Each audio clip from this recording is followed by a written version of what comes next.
Yes. Hello, I'm James Knight. I work for Google, and today I'll be talking about exception handling and how we can improve support for the C++ noexcept specifier. So here's some C++ code. You know, we have a class with a destructor, you know, a function. The function fn might throw an exception. And you know, we have two test functions. One of them has a, you know, one of them, if the function throws, it has to call a destructor before it exits on cleanup. And the second one, you know, just calls a subfunction, doesn't do anything. So if we add noexcept to those functions, you know, what happens to the code? You'd kind of hope that adding this annotation will let the compiler do a better job, you know, generate better code, faster and smaller, right? Unfortunately, that's not really the case right now. So backing up a second, what does noexcept actually even mean? So according to the standard, it has to, there's two things that it says. One is, if you throw an exception from within a noexcept function, you know, dynamically within it, the runtime must call std terminate. But the other thing, so that is additional behavior that has to be implemented, which means, you know, potentially more code. The other thing is it may call destructors while it's before it calls terminate, right? So if you imagine you have a nested throw, you know, way down the call stack, you know, it can go back all the way up the call stack, call all the destructors. Then when it sees the noexcept, you know, finally call terminate, or it can just at the very beginning just be like, I know I'm within a noexcept. I'm going to terminate immediately. Two options. So here's an example of that. You know, it will, this code, you know, throws exception, the function named throws exception, that will throw an exception. This code will terminate. It may destroy the F object and the G object, or it might only destroy F, or it might destroy neither. All of those are acceptable. So here's, you know, I don't want you to read this, but like, here's the code that the IR we currently generate for that simple test function. On the left-hand side, without noexcept. On the right-hand side, with noexcept. You know, it's added some additional stuff. In particular, you know, down here we have a call to terminate. That's how termination's implemented. Now, you'll notice it also still here calls the destructor on the way out. That's not really necessary, and actually I fixed that already in Clang 15. So we no longer call that destructor before calling terminate, you know, minor improvement. So here's the second example. In this one, you know, we don't have a destructor. On the left-hand side is what we do for, you know, just calling a function. It's one instruction, call. On the right-hand side, if you add noexcept, well, that really adds a lot of stuff there. That's kind of unfortunate. So again, you know, don't read this carefully, but you know, here's the assembly code. You know, we call a function, we you know, then we call terminate if there's an exception down here, and then this is an unwind table. I'll get into that later. However, now just for comparison, this is what GCC generates. Now, a couple things to notice here. One is this is a lot smaller, right? The other thing is it doesn't have any call to terminate, right? There's no termination call in here at all, but it still implements the spec correctly. Like, how does this code terminate? And can Clang do the same thing? So to sort of explain that, I'm going to first talk about like how exceptions even work. So you have C++ code. You know, you can throw something. In LLVM IR, throw is actually not special. It's just runtime calls. You know, you call some functions in the runtime libraries, and that's it. So now we're going to have try. So if you have a C++ try, this turns into the LLVM IR invoke. So invoke will, if there's no exception thrown, continue to the to label. If there is an exception thrown, it will continue to the unwind label. So what is that in assembly? Well, it's just a call. There's no other code. Like, That's weird. Okay. How do we end up jumping to the unwind label if there's an exception? Okay, continuing on. Obviously, if you have a try, you have to have a catch. So we're going to catch some type. If we caught it, we're going to return. Okay, so what does that turn into? Well, there's another LLVM IR instruction called landing pad. And landing pad specifies which types of things you want to do when an exception is thrown. I said before that if exception is thrown, you end up going to the unwind label. That's not really true. You only go to that label if the landing pad matches, right? So one of the things the landing pad can say is catch putter, some type. So if that type of exception is thrown, we're going to end up on the landing pad. Otherwise, we do something else. So moving on, the next thing we do here is actually kind of interesting because we actually, again, are doing a comparison whether the exception that we caught was of some type. If it matches, we're going to catch it, begin catch, end catch, then return void. Otherwise, we're going to use this other exception handling IR called resume.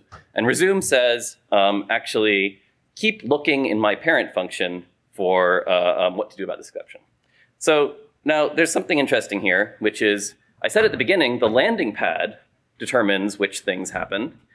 And yet now we're also emitting code to do the same thing. Isn't that redundant?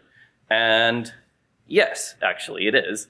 And there's a bunch of details about having this redundancy is actually kind of important for making inlining transformations work. So it turns out after optimization passes, we actually delete that. And we no longer do the comparisons. We just say landing pad, if it's this type, begin catch, end catch, return. Okay. And implicitly in this, if it is not that type, we are going to continue to the parent. So that sort of happens without any code, right? Landing pad doesn't generate any instructions in assembly. It's magic. Okay. What is the magic? Well, that's a so-called personality function. The personality functions basically are how the language runtime tells the stack unwinder what to do about the exceptions. And everything is table-driven. So one of the tables is called the LSDA, Language Specific Data Area. This contains effectively arbitrary data. Could be anything. The personality function gets a pointer to the LSDA for the function that it's trying to unwind through, and it can do whatever it wants there with that pointer. Now in LLVM, things aren't quite that unstructured, and so what happens is those invoke instructions, those landing pad IR instructions, those actually are sort of, they emit a LSDA table, which has a particular format that is a standardized format. So we cannot do the general purpose, whatever personality function wants. We know about a standard format that the normal personality functions can interpret. So here's an example of the LSDA table. And it has a few things in it. The top stuff you can basically ignore. Those are some flags and format. Then there's three main parts. You have a call table, and that says what to do, in a particular range of instruction pointers, what you're going to do. So between ltemp0 and ltemp1, if there's any exception, we jump to ltemp2 if the action record matches. The action records then say things like, if this given type info matches the exceptions type, then it's a match. Otherwise, if cleanup, which means, I'll get to that, I guess. And you can have all these chained action records. So there's four possible actions you can have here. You can either continue unwinding to the parent. We represent that in IR with the call instruction. If you throw an exception out of a call, you unwind through to the parent. The other thing you can do is stop for everything, but don't catch the exception. That's for destructor calls. In LLVM IR, that's invoke and landing hide cleanup. You can also catch a specified type, invoke landing hide catch, and you can also say this last one's barely used. Only allow certain exception types to come through. Invoke plus landing hide filter. That's actually only used for C++ 98 throws expressions. Now, you can also invoke. The landing pad can have any combinations of those cleanup, catch, and filter that you want. So you can have multiple of those. Obviously, call is just call. So that's great. There's one more thing you can do, though. All of those were what happens if you do find a call site record that points to what action to do. If there is no call site entry for a given instruction pointer, like there's a gap in that table, what does it do? It calls terminate. Well, that's kind of cool. That's exactly what we want to have happen. Unfortunately, there's no way to represent that in LLVM IR. So that's where the proposal comes. We want to have new IR, and this is, I'm calling it unwind abort. So it's a new, I guess, keyword on call. And it says if an exception is thrown out of the call, instead of unwinding to the parent, which is what normally happens for a call, you call terminate. Now, there's two, one question was, why do you put it on call instead of invoke? And there's two answers to that. The sort of principled one is you don't need the control flow behavior of invoke, right? Invoke says, I'm going to jump to this other block in the function if an exception happens. We don't need that. The less principled one is, well, because this more closely mirrors the underlying format we're trying to represent. So, choose your poison there. So we have this call unwind abort. You also say, like, how is this different from the existing IR attribute, no unwind? Well, no unwind attribute means a function cannot unwind, or at least it would be undefined behavior if it did. Unwind abort says, if that does unwind, we are going to call abort. So those are actually two entirely different things. And unwind abort is also a behavior of a call, not a attribute of a function. So if you have both, that's totally valid, but it can be canonicalized away because if the function doesn't ever unwind, we don't need to specify what the behavior upon unwind is going to be. Okay, so now going back to the previous example, now on the left-hand side, we have the without noexcept. On the right-hand side, we have with noexcept. And now, in fact, the right-hand side got a lot smaller. Adding noexcept makes things simpler. That's awesome.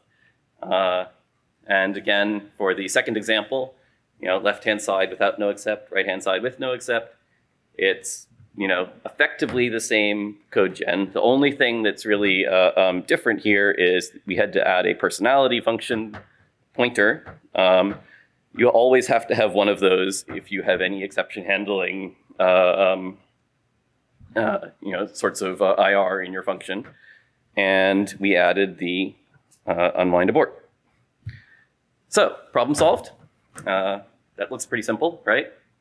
And it's almost, but there's a few things that are left to do there. The first is if you have a try-catch block in a noexcept function, we're going to have to do something about both being able to catch some exceptions and let other ones terminate. Inlining is a little bit complicated. There's some rule, you need to think about exactly what combinations of different things inlined together are actually going to do. And then finally, there's a bunch of other exception handling systems other than the one I've been talking about this whole time, which is the sort of Itanium dwarf unwind. So first of all, try catch. Example function, we have, try, call some function, catch some exception. Okay, so because we have this try catch, we need to use an invoke because we need to specify that when we need the landing pad that says what happens when we catch some type. So, okay, maybe we add unwind abort to the landing pad also, right? Like that would make sense. It says, you know, catch this exception, and if you don't catch it, then we're going to abort, right? Cool. Unfortunately, as I mentioned earlier, the LSDA table format cannot actually represent that. There's no way to do that in our current unwind libraries. Maybe we can fix that in the future. So what the solution is here is you actually just say it's a cleanup instead, and it's like a destructor, but the destructor is going to terminate. That's effectively what we're doing today in Clang, right? So we basically, almost are falling back to what we're doing now for this case, because we can't do better. But what we can do is, instead of calling under Clang under terminate as a function call, what I proposed is actually have new IR where you have resume unwind abort. Now, that's kind of weird, but let's, what is resume? So resume in the IR instruction actually is just a obfuscated way to spell a call. It ends up expanding to call unwind resume. However, it's distinct because it actually helps the inliner know how to attach code. If you want to resume unwinding from within one function, and then you inline that into another function which has an invoke to call it, like you need to sort of attach those two blocks together. So the resume is where the code gets attached together. So what is resume unwind abort? Well, it expands to, as you might expect, call unwind abort of unwind resume. That's a little bit weird because that actually will just always terminate. Like unwind resume throws an exception. We just said if you're going to throw an exception, we're going to abort, so that terminates. There's reasons why that's actually interesting to do, but anyway, it also, though, more importantly, it permits control flow graph simplification, because all the way back at the beginning, I said you may omit destructors. Well, if you end up with a landing pad that eventually calls resume unwind abort, we can actually delete all the code between them. Kind of like an unreachable, right? Like you have unreachable IR, it says anything above that we can just remove and propagate the unreachable up. It's not exactly the same because we have to do it all together. Like you're not allowed to call half. Like the C++ standard doesn't say you can call parts of some of the destructors. It says you can, call some of them or all of them or none of them, not like you get halfway through a destructor and they're like, I'm just going to stop here. Like so you have to be careful. We have to delete all the code, not just parts of it, but that's fine. Let's see. The inlining is a little bit complicated. I'm just going to skip over this for time. So then we have other exception handling systems. So there's 4 ones that I think need to be dealt with here. So the primary one I've been talking about, Itanium ABI, uses this table format. The unwinder itself also, in order to tell which stack, like what stacks to go through, it also uses a different table that I haven't talked about. Set jump, long jump unwinding uses almost the same table format for the LSDA table. It just, instead of using a declarative table to tell which stack frames to go through, it uses set jump and long jump at every frame. So as far as the stuff that I'm doing, though, it's almost identical. So that's actually pretty easy. Windows, though, completely different. Not only is the runtime implementation completely different, so is the IR. Windows does not use landing pad in LLVM IR. It uses these catch pad and cleanup pads, and so that's just a lot more complicated. I think that works out. I wrote some stuff about it, but it's going to need to be investigated. Windows with structured exception handling, like that's just yikes. barely even works right without these changes. I suspect that this is all going to work in that too. I don't know. Needs more investigation. Then WebAssembly has sort of a combination of the Windows IR and like the Itanium semantics kind of, and I haven't had the time to look into that in detail. But I think that the first stage of this is going to be getting in the version just for the Itanium exception handling, and just continuing to do what Clang does today for all other systems. And that's my talk. Thank you.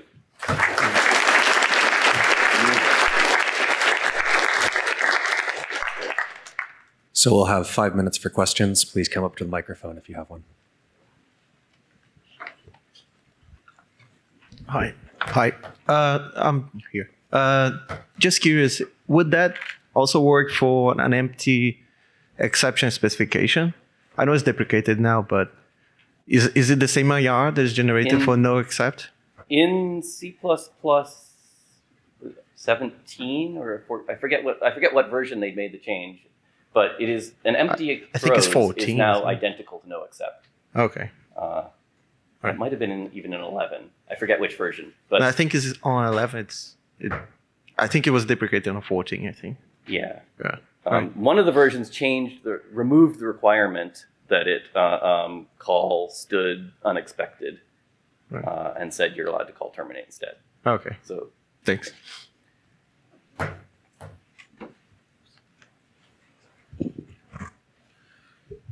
So just a clarification. So the case where you throw an exception into a noexcept function and you have a catch, it still has to call terminate after it runs the catch block? no, but if you throw a different exception that you didn't catch, then it has to terminate. Okay. Right. So if you did not, if you caught exception type A, but you threw exception type B, then we have to at that point terminate. And because our call, because we had to use invoke in order to catch exception type A, right?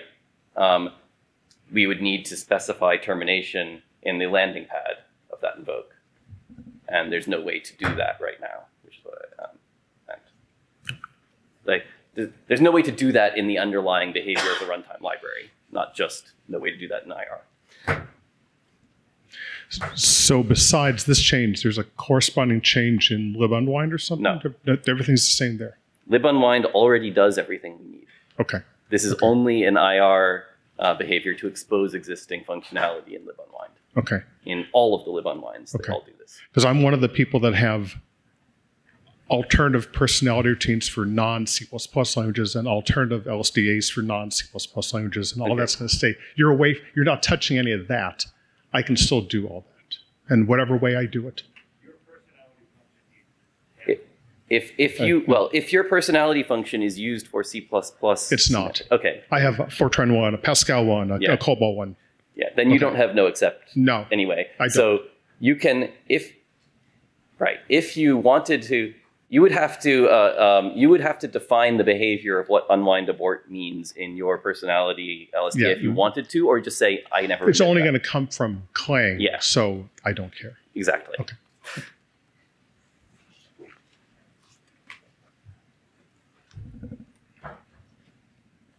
Okay. Thank you very much, James. Yeah. We'll have a little break before our next talk.